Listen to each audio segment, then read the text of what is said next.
rio Amazonas é uma extraordinária força da natureza. Se estendendo por mais de 6.900 quilômetros pelo continente sul-americano, ele mantém a maior floresta tropical do mundo.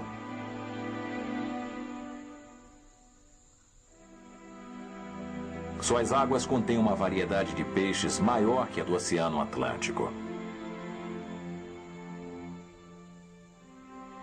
Não é só o rio mais rico da Terra, ele também é o mais poderoso.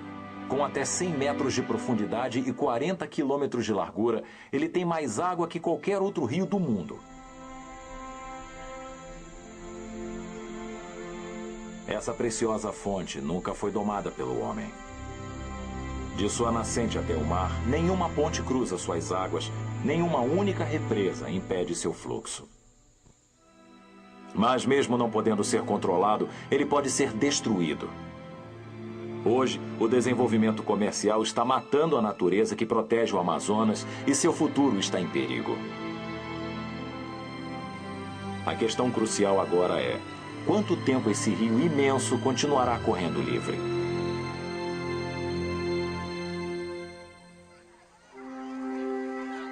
Os rios e a vida.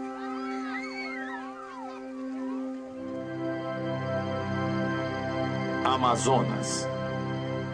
Distribuição Sinapse. Versão brasileira, Som de Vera Cruz Studios. O rio Amazonas tem um imenso poder sobre tudo que vive perto de suas águas.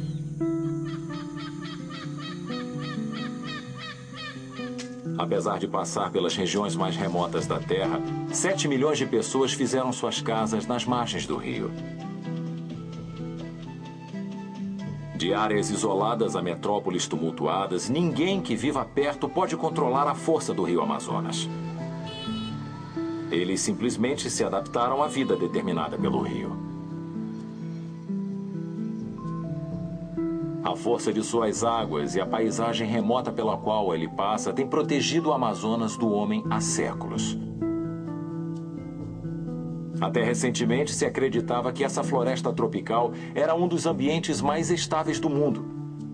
Mas o desenvolvimento comercial agressivo está destruindo a selva e a proteção que ela oferecia está sendo destruída. Hoje, o delicado equilíbrio ecológico da região está se tornando um caminho sem volta. O rio Amazonas, sua vida selvagem e seu povo estão vulneráveis como nunca estiveram.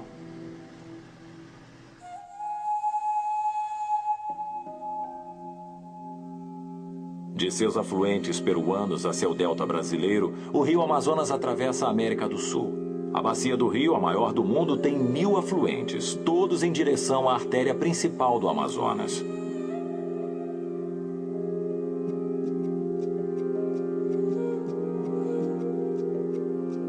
Com sua nascente glacial no alto das montanhas dos Andes, no Peru, a história do Amazonas só começa aqui, 1.800 quilômetros correnteza abaixo, onde os rios Ucayali e Maranhão se encontram. Só nessa confluência na floresta tropical peruana é que o rio ganha o nome de Amazonas.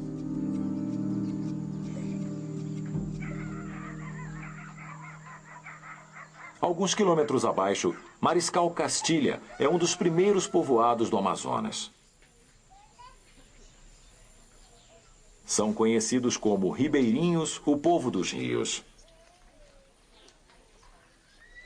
Descendentes de espanhóis e índios, os ribeirinhos não são nativos da floresta, mas se adaptaram à vida à beira do rio e desenvolveram uma relação íntima com o ambiente natural.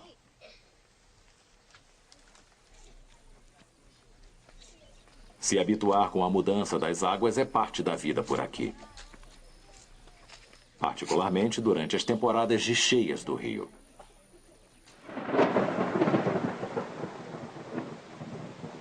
Na temporada de cheias, o aumento das chuvas na floresta interfere dramaticamente no volume de água do rio.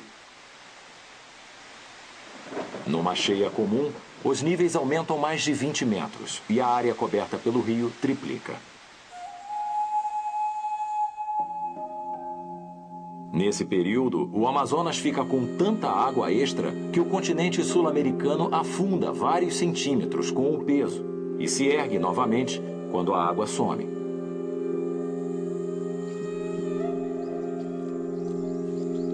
É essa enorme diferença de fluxo que torna o Amazonas impossível de ser controlado. Assim, os ribeirinhos não têm escolha senão adotar um estilo de vida que acomode as cheias do rio. Suas casas são feitas para esse propósito, construídas sobre estacas, permitindo que a água passe por baixo. Mas isso nem sempre é suficiente para mantê-las seguras. O Amazonas não só enche, ele muda tanto de curso que o povoado pode, de repente, se encontrar no fundo do novo leito do rio. Rodolfo, me platito na mesa. A ver, traz aí, tá bem. Maria Pizango viveu em Mariscal Castilha toda a sua vida.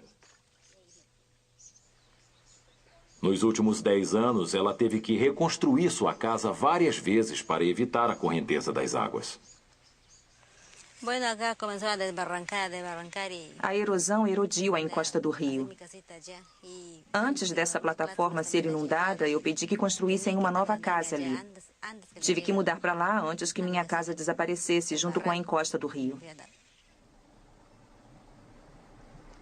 O imenso volume de água no Amazonas significa que ele pode mudar facilmente seu curso por um terreno plano e por solos macios. Quando o rio se move, as pessoas não têm escolha se não se moverem com ele. Mas os ribeirinhos não vivem aqui apesar disso, mas por causa dessas mudanças constantes do rio. É por causa delas que as encostas do rio, ou várzeas, como chamam, são a extensão de terra mais rica em toda a floresta. Aqui tem o tomate, aqui tem o chiclayo. Aqui eu tenho tomates, chiclaio e batatas que nós comemos. E aqui tem os pepinos. Também plantamos iuca para comer. O ingrediente mágico que torna toda essa terra tão fértil é o sedimento. Vindo das montanhas dos Andes, suspenso nas águas marrom escuro do rio. Quando o Amazonas enche, esse sedimento rico em minerais é distribuído pela terra, tornando-a incrivelmente produtiva. Essas planícies podem suportar agricultura contínua, embora em pequena escala.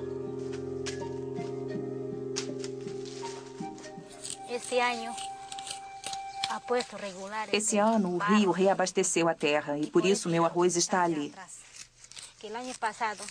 Ano passado, isso não aconteceu e meu arroz não cresceu. Dessa vez, teve mais lama. Ela veio até aqui para irrigar o arroz. Para manter a fertilidade do solo, os ribeirinhos só usam pequenos pedaços de terra por vez e cultivam grandes variedades de colheita na mesma área.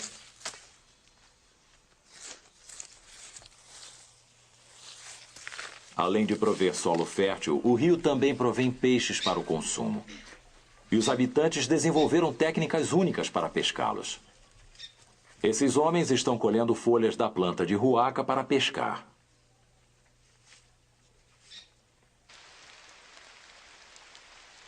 Primeiro, as folhas de ruaca são esmagadas para liberar seu suco. Depois, a papa das folhas é transferida para uma tigela e mergulhada várias vezes em um dos muitos lagos formados próximos à aldeia de Mariscal Castilha. Quando o veneno da ruaca é liberado, ele diminui o oxigênio da água, deixando os peixes entorpecidos, forçando-os a chegar à superfície para buscar ar. Quando estão à vista dos ribeirinhos, se tornam presas fáceis.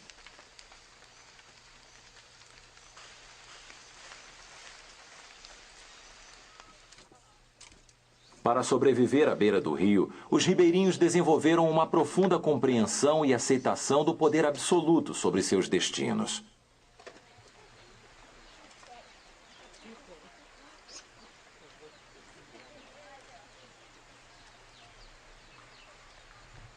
Mas a agricultura de subsistência é precária.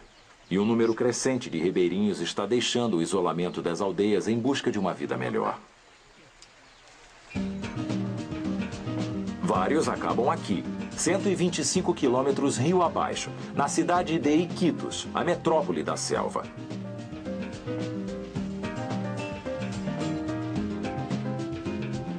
Empoleirada na confluência onde o Amazonas encontra dois grandes afluentes, Iquitos tem cerca de 400 mil habitantes. Hoje, 70% da população da bacia do Amazonas vive em cidades como essa. Mesmo na selva, a urbanização é crescente.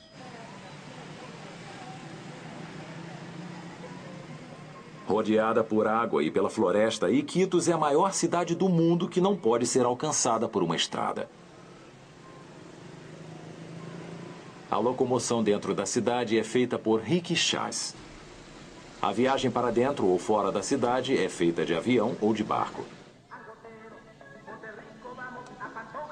Apesar de estar a mais de 3.700 quilômetros do mar, Iquitos é salva do isolamento total pela estrada de água que é o rio Amazonas. Essas águas fornecem à cidade um precioso contato comercial com o mundo de fora. Mas esse contato tem um preço. Apenas 106 metros acima do nível do mar, moradores de Iquitos não têm como controlar as águas que os rodeiam. A vida aqui é vivida à mercê do rio. O subúrbio de Belém é um exemplo perfeito. Durante o período de cheias, Belém só pode ser alcançada de barco. Muitas das casas aqui são construídas para flutuar sobre as águas. Casas que não flutuam são projetadas para serem submersas. Famílias que vivem nessas casas de 2 andares mudam seus pertences para os andares superiores durante a temporada de cheias, permitindo que o andar térreo seja engolido pelas águas. Quando as águas baixam, a família volta para essa outra metade da casa, pronta para devolvê-la ao rio no ano seguinte.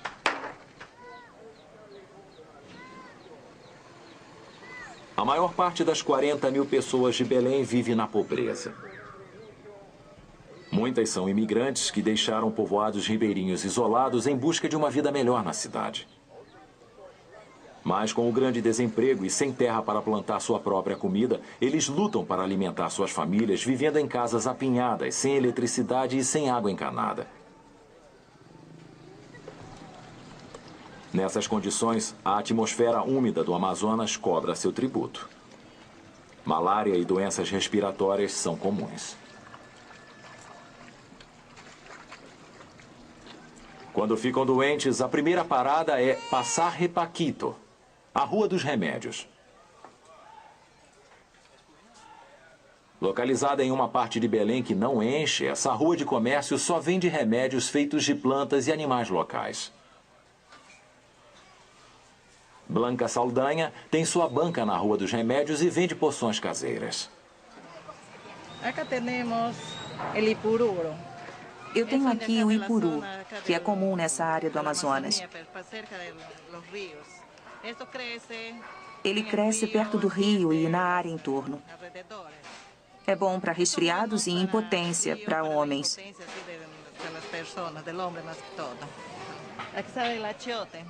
O urucum também cresce na beira do rio.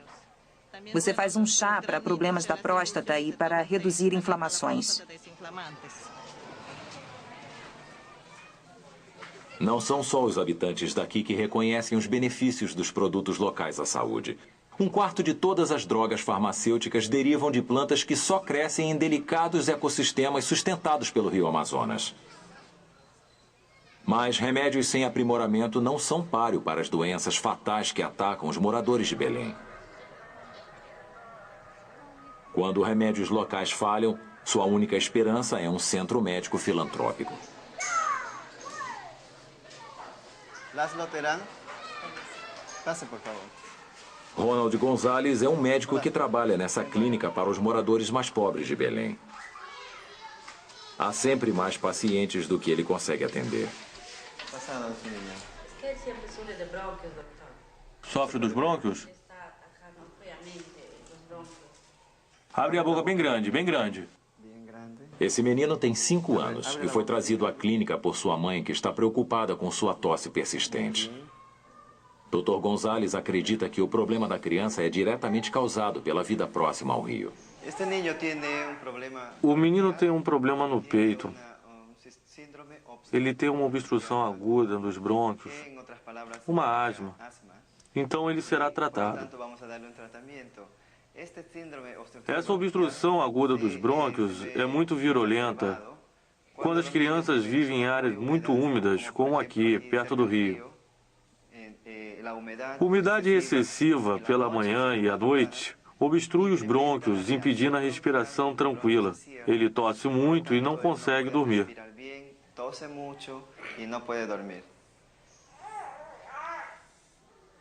Mas talvez o maior perigo à saúde das pessoas não seja o ar, mas a própria água, já que o rio em Iquitos é cada vez mais poluído.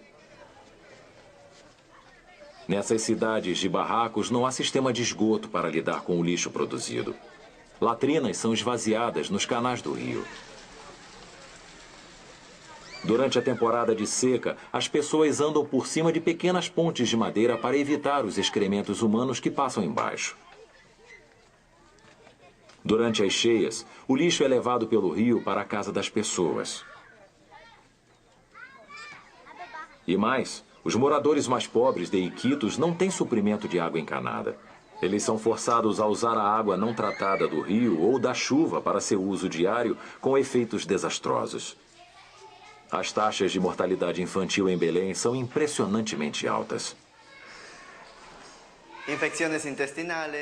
Infecções intestinais, como diarreia por disenteria ou não, são causadas porque as pessoas não têm acesso à água encanada. Infecções bacterianas, virais e gastrointestinais são bem comuns aqui.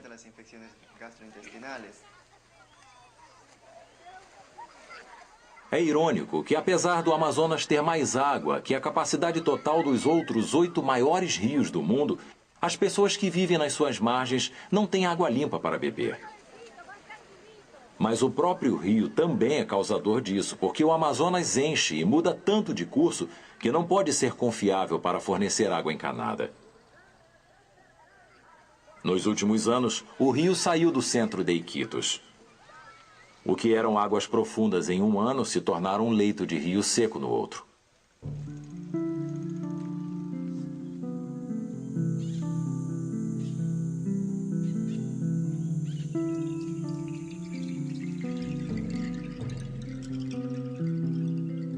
Quando sai de Iquitos seguindo do Peru para o Brasil, o Amazonas corre mais ou menos paralelo ao Equador, onde a Terra recebe energia máxima do Sol. Nessas condições, a vida selvagem floresce em várias formas adaptadas.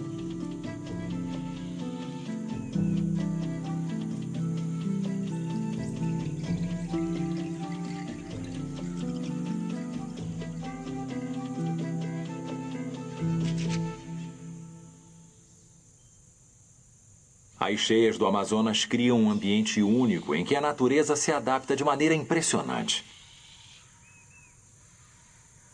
As florestas alagadas são um grande exemplo. Essas selvas inundadas ocupam faixas de terra de mais de 20 quilômetros de cada lado do rio. Durante a temporada de cheias, o solo em que essas plantas crescem fica debaixo d'água. As árvores menores ficam totalmente submersas. Para sobreviver, elas criam raízes de até 20 metros de comprimento, se ancorando contra a força das correntezas. Algumas árvores até criam novas raízes a partir de seus galhos para absorver nutrientes da água.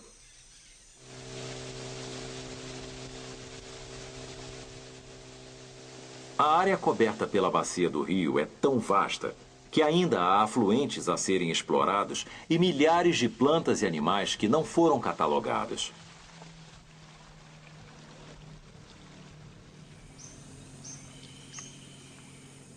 Cientistas trabalham continuamente para entender o complexo ecossistema dessa região.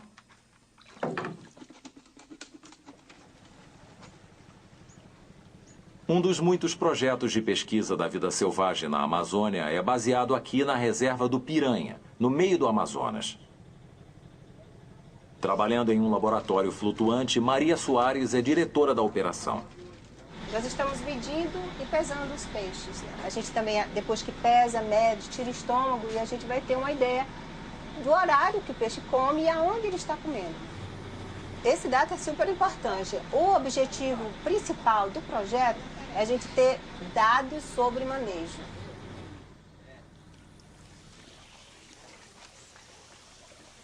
A reserva do Piranha é lar de uma enorme variedade de peixes perfeitamente adaptados à vida nessa selva submersa. O período de alagação é o período onde nós temos muitos tipos de árvores, com vários tipos de fruto, e que é uma excelente fonte de alimentação para muitas espécies de peixes. Que, por exemplo, nós temos um tarumã no estômago de uma sardinha comprida, é um triporteus, é uma espécie do gênero triporteus, e que é um peixe esperto que gosta de comer tarumã. Tarumã é um fruto super gostoso. Até nós, às vezes, quando estamos na floresta, a gente pode tentar comer os tarumãs, que é docinho, é gostoso, além de ser linda. A árvore é linda. É uma fêmea em repouso. Nessa relação simbiótica, as árvores também se beneficiam, já que os peixes distribuem as sementes de seus frutos através de seus excrementos. Os peixes bem alimentados são uma fonte crucial de comida para os ribeirinhos que vivem na reserva do Piranha. Em troca dos direitos de proteção aos peixes, eles dividem seu conhecimento local com os pesquisadores, ajudando-os a rastrear as rotas migratórias dos peixes e a identificar novas espécies. Eles vêm de onde? O Manacapuru está aqui, por exemplo. Isso aí a gente conhece como o Paraná daí do Retor de Baixo mesmo, né?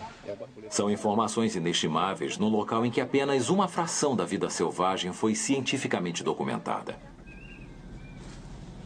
Na Bacia Amazônia, há uma estimativa de 2.000 catalogados nos museus, 2.000 espécies. Mas há uma estimativa que é conservadora de 3.000 espécies. Por que essa estimativa é conservadora? Porque existe ainda, nas cabeceiras dos igarapés, ainda existem muitos corpos d'água que precisam fazer os levantamentos taxonômicos.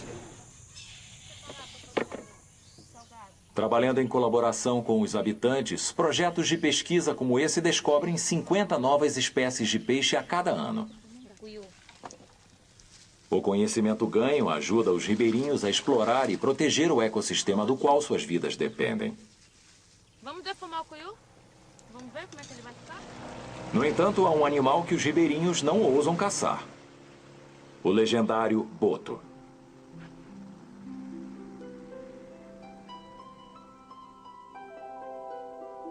Medindo até 3 metros e pesando aproximadamente 90 quilos, o boto varia na cor de cinza a rosa. Com um cérebro 40% maior que o dos humanos, eles são extremamente inteligentes e naturalmente brincalhões. João de Lima é um pescador que teve vários encontros com botos.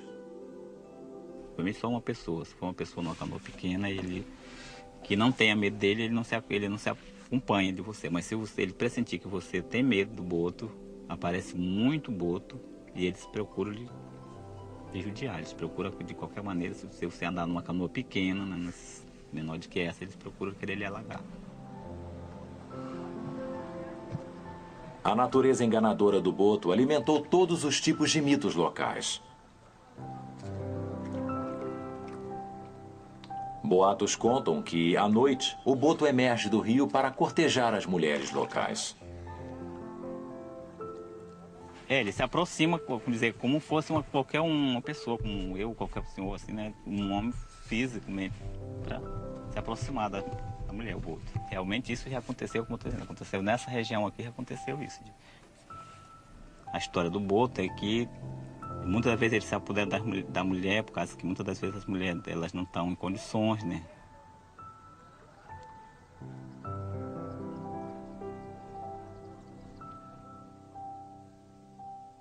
Apesar de não poderem andar em terra, esses botos se desenvolveram para sobreviver perfeitamente em seu ambiente. Praticamente cegos, já que não há muito o que ver nas águas escuras do rio, eles caçam suas presas com detectores de som e têm uma coluna flexível para poderem passar pela vegetação subaquática. Os golfinhos do Amazonas não são só os únicos golfinhos de rio do mundo, mas são um dos poucos tipos que sobrevivem, protegidos pelo rio indomável. Na remota reserva do Piranha, o boto e os pescadores desenvolveram um entendimento. Mas em outra parte do Amazonas, o desenvolvimento comercial pôs animais e humanos em conflito direto. –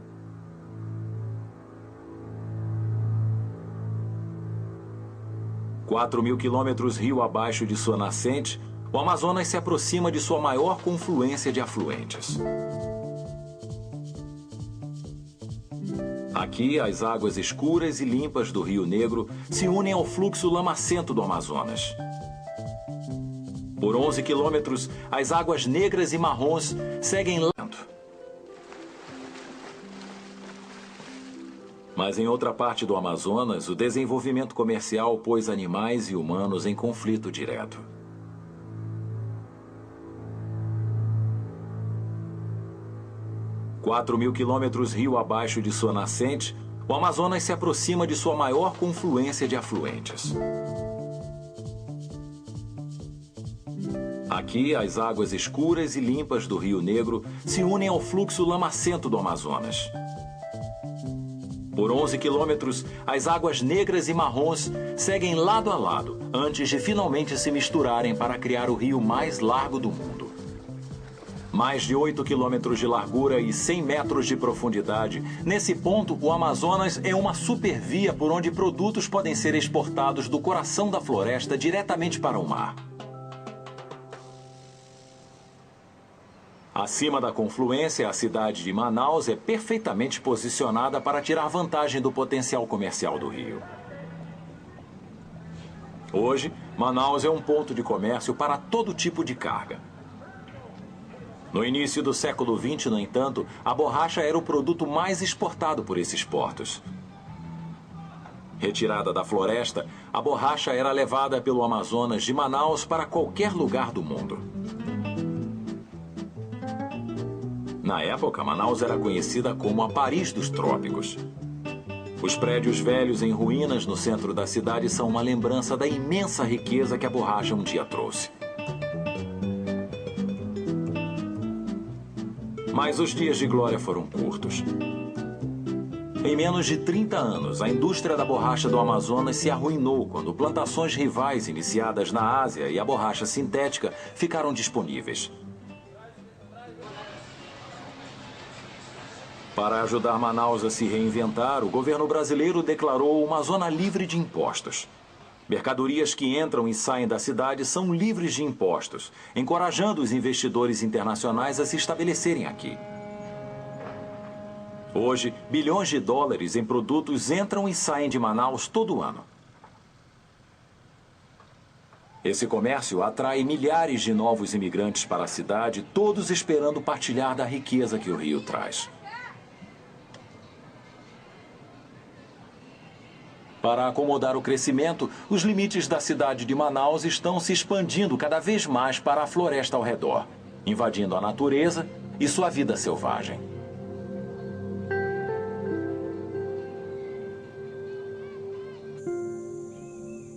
Um dos animais mais comuns aqui são os jacarés, répteis únicos na Amazônia. Nos anos 80, os jacarés eram espécie em extinção. Mas um projeto para salvá-los levou a uma explosão de seu número. Alguns acreditam que vários milhões de jacarés vivem agora em torno do Amazonas, oferecendo um risco real à população humana.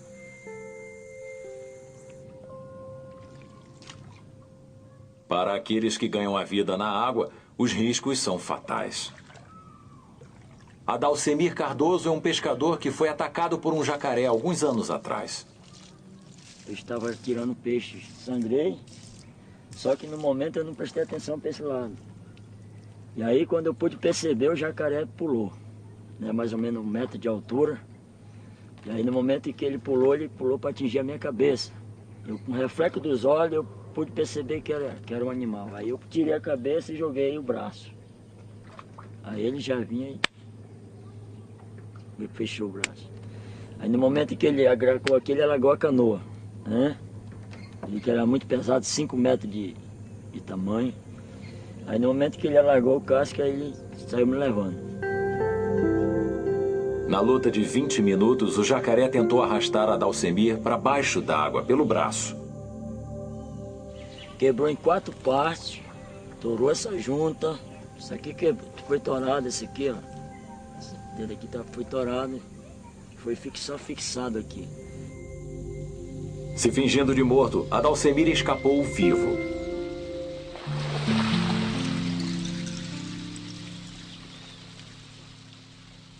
Mas não são só os pescadores que estão em risco. Com o aumento do número de jacarés e a expansão de Manaus, animais e humanos competem pelo espaço. Os canais estreitos do rio que passam pelos subúrbios de Manaus são um bom exemplo. Aqui, os jacarés vivem entre o lixo urbano.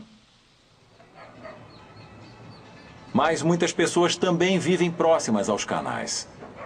Essa situação pode levar a conflito.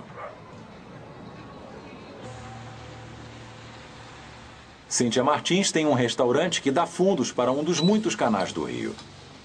Ela chegou ao trabalho uma manhã e encontrou uma visita surpresa esperando por ela. Quando cheguei no portão, tinha um jacaré, 2,5 metros para 3 metros. Tomei aquele susto, porque imagina um jacaré, muito assustado eu fiquei. Então chamei o pessoal que trabalha, né, que mora aqui também, e fomos até lá, no portão, com uma corda, e colocamos na boca. Cíntia teve que tentar arrastar o jacaré de volta para o canal de onde ele havia emergido. E tinha chovido bastante naquela noite. Eu creio que o igarapé encheu e ele subiu, né? E tivemos que construir um muro para ficar mais tranquilo também, né? Mas lidar com a vida selvagem local é só um dos desafios do desenvolvimento urbano. Com o crescimento econômico, a necessidade de eletricidade em Manaus também aumenta.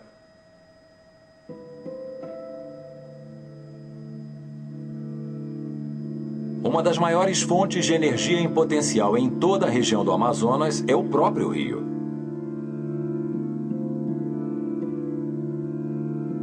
É uma força que empreiteiros adorariam utilizar, particularmente no Brasil, onde, em média, 80% da eletricidade de todo o país é gerada pela força das águas. Até hoje, o Amazonas não foi represado. Ele é grande demais para ser controlado e, com uma inclinação de menos de 100 metros na maior parte de seu curso, ele é lento demais para produzir eletricidade. Mas várias centenas de afluentes que se unem ao Amazonas têm correntes bem mais fortes. E são essas artérias que estão sendo unidas na corrida para se produzir energia das águas. – 150 quilômetros a leste de Manaus, no afluente de Uatumã, fica a represa de Balbina. Hoje, o lago formado pela represa parece bonito e tranquilo. Mas nos anos 80, quando foi construída, causou tanto dano ambiental que Balbina foi chamada de um dos maiores erros já cometidos no Amazonas. A história dela é um terrível alerta sobre os perigos de se represar um rio na floresta tropical. Antes de ser construída, especialistas disseram que a Balbina inundaria uns 2.360 quilômetros quadrados de floresta tropical para produzir 250 megawatts de eletricidade, cuja maior parte seria fornecida a Manaus. De início, os ambientalistas criticaram a porção de floresta que seria perdida para produzir quantidade tão modesta de energia. E mais, várias comunidades indígenas viviam na área que seria inundada. Suas casas e meios de vida seriam destruídos quando as águas invadissem. Com a grande oposição, as autoridades decidiram terminar o debate sem avisar, fechando as comportas 30 dias antes. Os efeitos foram catastróficos. Os engenheiros subestimaram a área que seria submersa. Quando as comportas se fecharam, a água se espalhou para todo lado pela planície. Pessoas e animais fugiram para viver.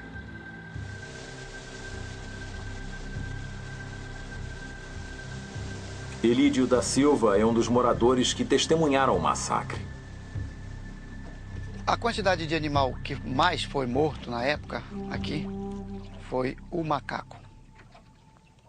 O macaco ele foi morto porque é uma área muito grande, né? E que sobrou poucas, você vê que sobrou poucas ilhas, né? Enquanto assistia dezenas de milhares de animais se afogando, Elídio entrou numa missão desesperada para resgatar o máximo possível deles.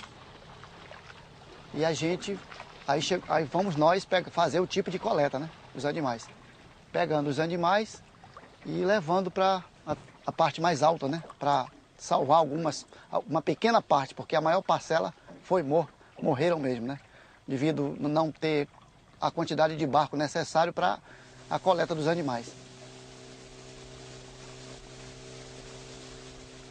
Não só o habitat foi destruído, a água também. Porque na pressa para encher a represa, a floresta da área não tinha sido limpa. Com o apodrecimento das árvores, o reservatório se encheu de espuma, matando os peixes e envenenando o suprimento local de água potável. É uma água muito... não tinha condição da gente consumir. De jeito nenhum, água muito feia, né? Então a empresa, ela fez alguns poços artesianos, mas não artesiano propriamente, né? Foram uns poços para amenizar a situação, mas que não foi o suficiente para a população ficar bem, né? Quando viram que a água bombeada era tóxica, os moradores da antiga Balbina se deslocaram por um propósito: construir a aldeia em terras mais altas. Hoje eles ficam aqui, rodeados por comodidades modernas, mas privados de sua tradicional forma de vida. Na Nova Balbina, o desemprego e o alcoolismo são altos. Apesar das lições de Balbina, há dezenas de represas planejadas para a bacia do Amazonas, com o aumento da demanda por energia da América do Sul. Mas nos últimos anos, a região viu mudanças dramáticas no clima que ameaçam impedir os planos de hidrelétricas.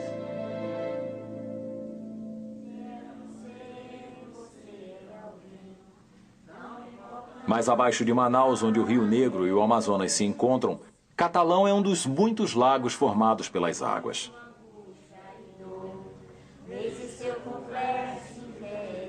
Apesar de não terem água encanada, nem eletricidade, a comunidade que vive aqui está acostumada a conviver com a vida do rio. Toda casa na comunidade é feita para flutuar. Até os construtores aqui trabalham na água. Mas em 2005, a vida mudou de uma maneira que esse povo jamais poderia imaginar.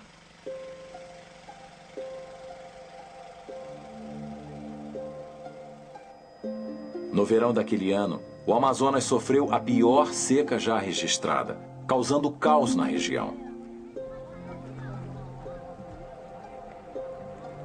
No Lago Catalão, os moradores ficaram totalmente isolados. Raimunda Viana lembra do efeito que isso teve na comunidade. Foi assim pra gente assim uma calamidade, né?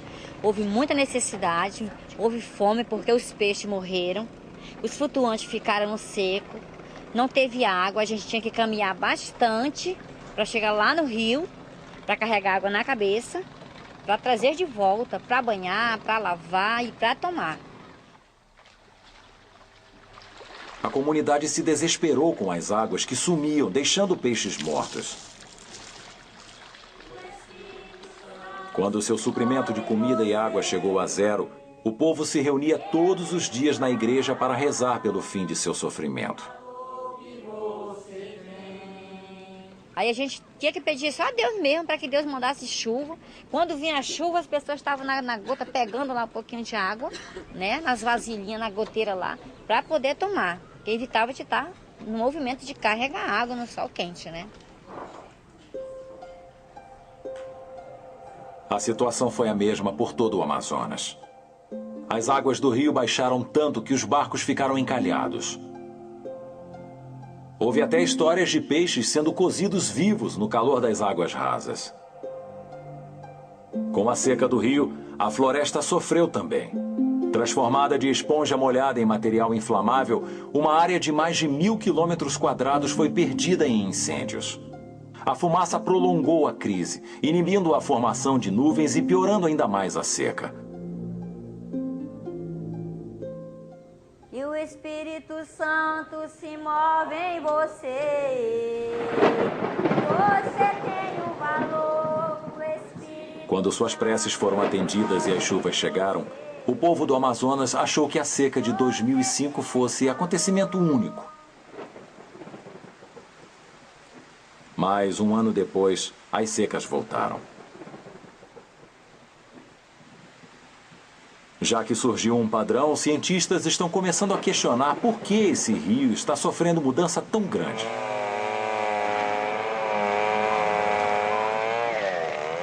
Vários culpam o desmatamento pelo aumento da seca.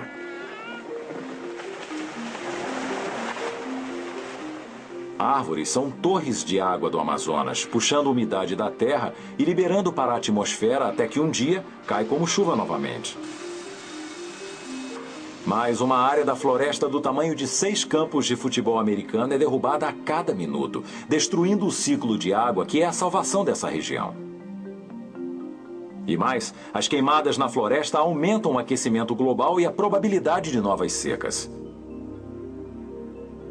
Apesar das árvores da Amazônia produzirem mais de 20% do oxigênio da Terra, as queimadas são agora responsáveis por 1/4 de todas as emissões de gases de efeito estufa.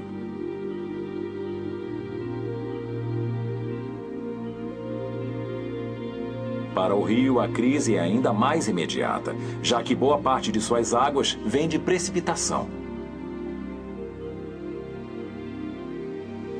Sem a chuva da floresta tropical, o Amazonas, como conhecemos, pode deixar de existir. E quanto mais o rio segue seu curso para o leste, maior se torna a ameaça. –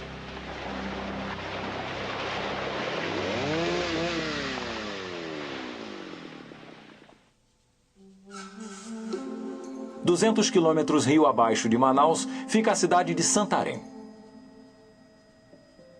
Posicionada na confluência dos rios Tapajós e Amazonas e suprida por milhares de quilômetros de estradas na floresta, Santarém é um terminal de exportação vital para os produtos da floresta.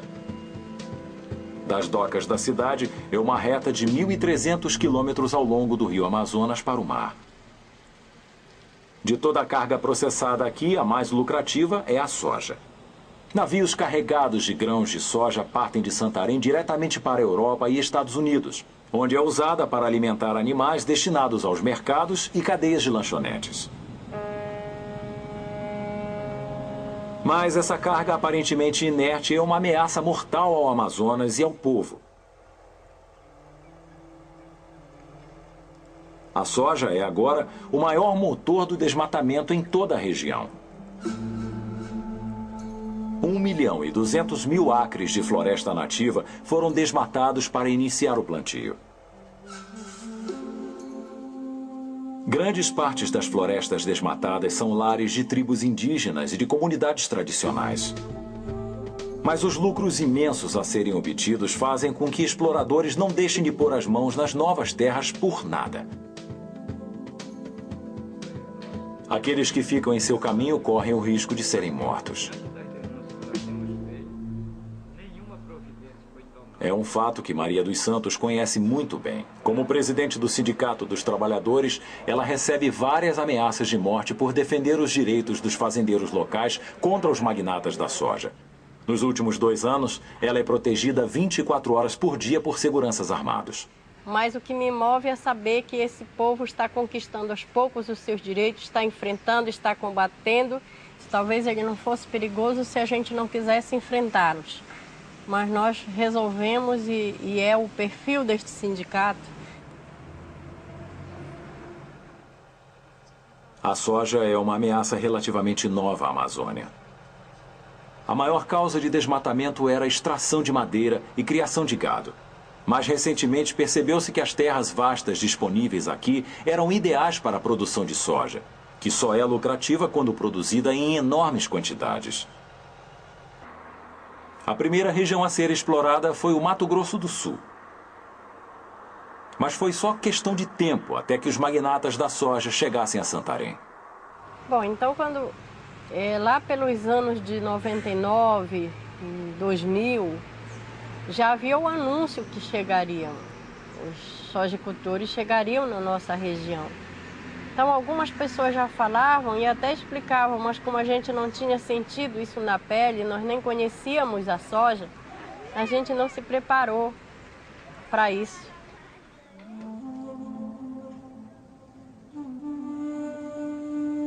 O símbolo mais óbvio da chegada da soja em Santarém foi a construção da estação de exportação privada próxima às docas da cidade.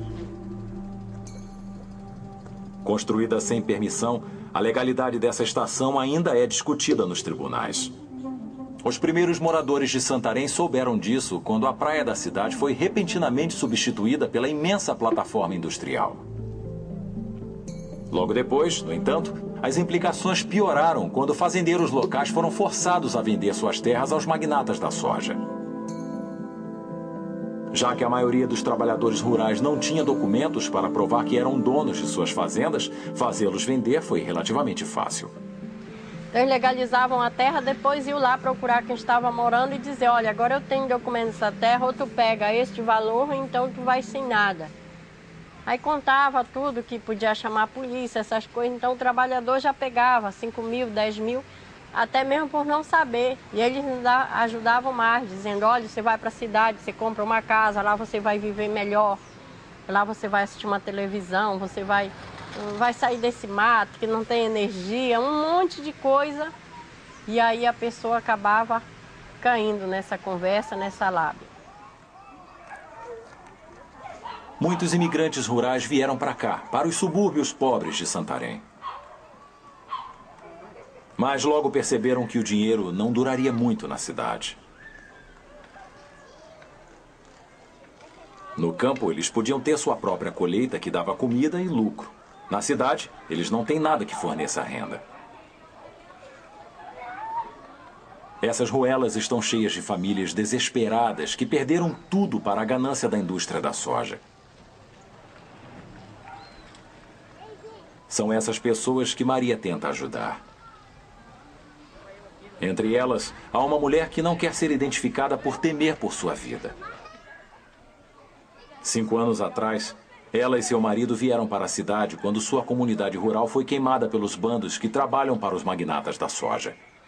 Depois que a gente chegou aqui na cidade, graças a Deus, Deus deu esse lugarzinho aqui para nós. Deus deu. E o povo desse lugar, a população ajudou a gente a fazer esse barraco aqui. Depois de chegar à cidade, no entanto, seu marido tomou parte de um pedido de indenização contra os homens da soja. Agora, sua cabeça tem um preço. Andei nessa cidade e o povo me encontrava. Aí dizia pra mim, estão traçando um plano para matar o seu marido. Eu fiquei do jeito que eu não comia mais. E quando ele chegava aqui, eu aconselhava ele para sair dessas coisas. É disso. Pobre não pode questionar com o rico. Porque o rico tem dinheiro, manda matar. Eu já perdi um marido matado. Já dizia pra ele. Para Maria e para o povo de Santarém, a luta por justiça continua. Enquanto a ameaça da soja cresce. Várias novas estradas são planejadas na Amazônia que vão cortar a floresta, estabelecendo novas rotas de comércio e abrindo novas áreas de desenvolvimento. Em tudo isso, o rio continua a ser o elo vital do corredor de exportação. De Santarém, navios pesados continuam a seguir para o leste por mais 1.300 quilômetros antes do Amazonas finalmente encontrar o oceano. Com mais de 240 quilômetros de largura, o rio entra no mar com tanta força que empurra a água salgada centenas de quilômetros além da costa. Na incrível força dessa correnteza, a soja e outros produtos da floresta são levados para o mercado. Mas, formando parte da cadeia comercial, o rio é uma ferramenta de sua própria destruição. A floresta e o rio são interdependentes. O que destrói um, indubitavelmente, vai destruir o outro.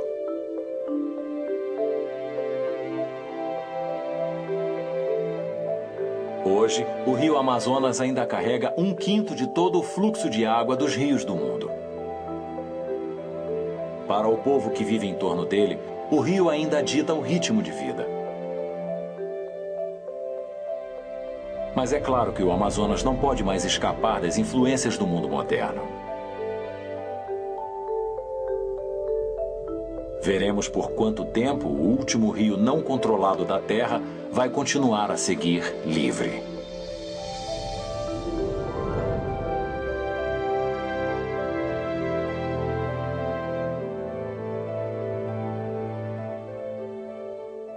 Com as vozes de Isabel Lira, Carlos Renato e Maurício Berger.